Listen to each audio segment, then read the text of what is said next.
Chapter 2. A dragon dropped from the storm. Not flew. Dropped. Like judgment had grown claws. He struck the clearing between me and the wolves with enough force to crack the earth. Black wings snapped wide, shielding me from the rain. Lightning crawled across scales, dark as midnight and silver as burned stars. The wolves froze. So did I. The dragon lowered his enormous head, one molten gold eye fixed on the silver cuffs around my wrists, then on the bruises at my throat, then on Garrick's raised hand. The growl that rolled from him did not sound like anger. It sounded older, hungrier, final. Garrick stumbled back. Dragon? The beast shifted. Fire swallowed him, black and gold and blinding. Wings folded into shadow. Scales dissolved into skin. Claws became hands. A man stood where the monster had been. Tall, barefoot in the mud, black hair soaked by rain, shoulders broad enough to block the forest. His shirt clung open at the throat, revealing skin marked by thin lines of gold light. But his eyes were still dragon. Molten, ancient, furious. He did not look at the wolves first. He looked at me, at my bleeding mouth, at the handprint on my cheek, at the silver burning my wrists. The air around him heated until rain hissed into steam. Remove the cuffs. His voice was quiet. That made it worse. Garrick swallowed, but he recovered quickly, stupidly. This is Blacktip territory. The man's gaze moved to him, slow, deadly. Was? A shiver ran through me. One word, and the entire forest felt claimed. Garrick lifted his chin. She belongs to Alpha Logan. The Dragon King smiled. Not wide, not kind. Barely a curve of his mouth. The kind of smile that made every living thing nearby remember it was temporary. No. Garrick's fingers twitched near his blade. She is a rejected Blacktip female under elder investigation. This doesn't concern you. The man took one step forward. The mud beneath his foot dried and cracked. She is bleeding. Another step. She is bound in silver. Another. She is afraid. His eyes went brighter. And you are still breathing only because she is watching. My pulse slammed against my ribs. Garrick drew his blade. Wrong choice. The Dragon King moved. I did not see him cross the clearing. 1 second, Garrick stood with a silver knife in his hand. The next, he was on his knees, wrist bent backward at an impossible angle, knife buried in the mud. He screamed. The other wolves shifted. Bones snapped. Fur burst through skin. Teeth flashed. The Dragon King did not shift. He did not need to. The first wolf lunged for his throat. He caught it by the jaws and threw it into a tree hard enough to split the trunk. The second came low, aiming for his leg. Black fire curled around the king's hand. He struck once. The wolf hit the ground and stayed there, smoking. The guard who had choked me tried to run. The king turned his head. The guard froze like prey that had just remembered monsters could smell fear. You put your hand on her throat. The guard shook his head. I was following. Fire lashed across the clearing. Not enough to kill. Enough to drop him screaming into the mud. The king looked back at Garrick. And you struck her. Garrick's face had gone gray. She's nothing, he gasped. She's wolfless. The Dragon King's expression emptied. Then he crouched before him. Say that again. Garrick did not. Smartest thing he had done all night.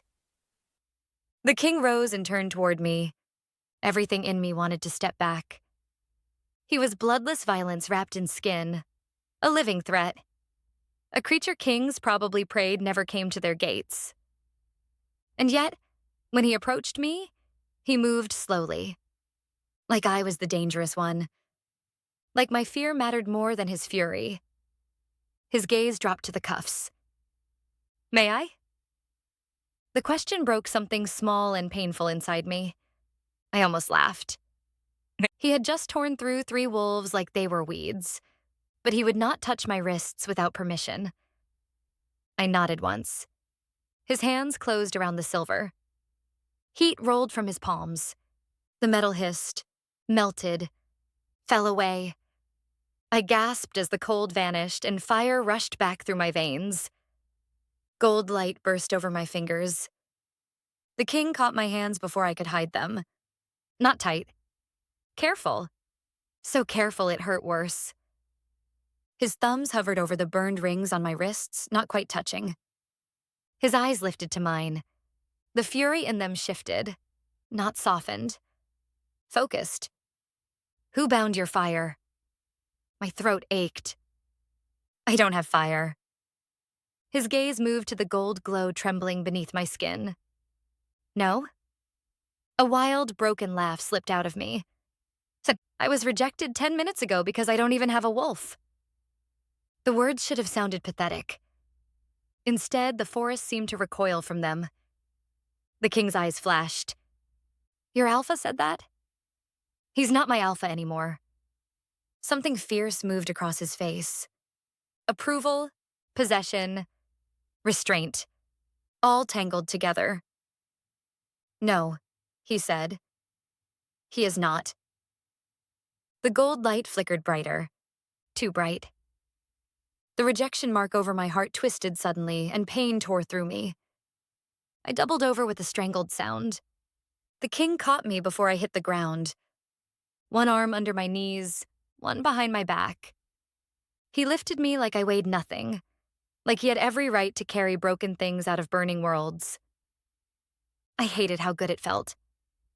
I hated that my body melted against his heat before my pride could stop it.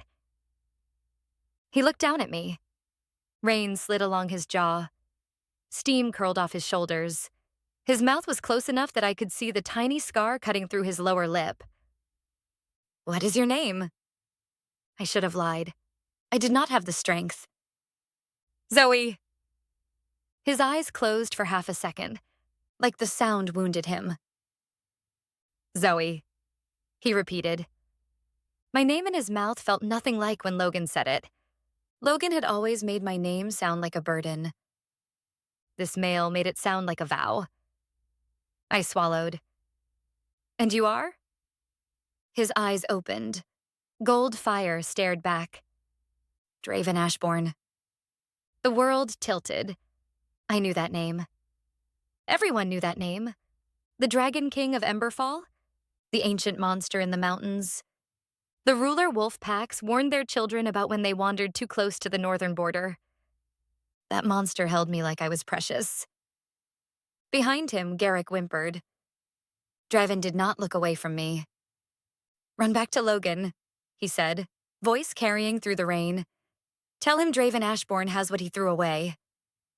My breath caught. Garrick made a choked sound.